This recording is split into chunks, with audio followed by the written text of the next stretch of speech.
Christmas jumpers. There's a man in that window, Lorna said, pointing towards our apartment block with fear on her face. To begin with, I thought she meant there was someone in our flat, but then I saw the man on the window ledge in the apartment 2 along from ours, and realised she was talking about a jumper.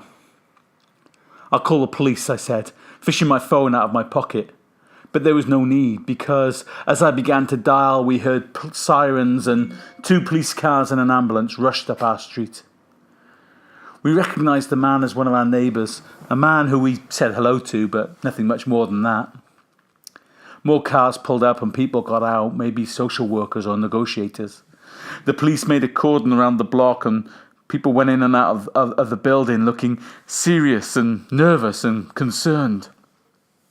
A woman was led away crying, with a policewoman talking sympathetically to her, while the man just remained calm and still up on the ledge. "Come on, let's go inside," Lorna said. "We don't want to stand out here and gawp." We were worried for a moment that the coppers wouldn't let us in, but once we told them where we lived, they let us through. Lorna was right, there was no point in gawping, but how could I settle down to watch the darts when I knew there was a man trying to kill himself 3 windows along? I decided I'd offer the cold-looking policeman outside my window a cup of tea and find out what was going on. "Bit unusual this, isn't it?" I said to the policeman as he greedily slurped the tea I'd proffered through the window. "Not as unusual as you might think," the policeman said, "especially not at this time of year. We get a lot of Christmas jumpers, as I see you did." He nodded at my reindeer knitwear. We smiled at the joke, however inappropriate it was. "Not always the most wonderful time of the year," I said. "It's one of the reasons why I'm working," he said, no emotion in his voice. We drank our tea silently for a moment, before I asked if I could have a chat with the jumper. "Do you know him?" the policeman asked. "Kind of," I lied.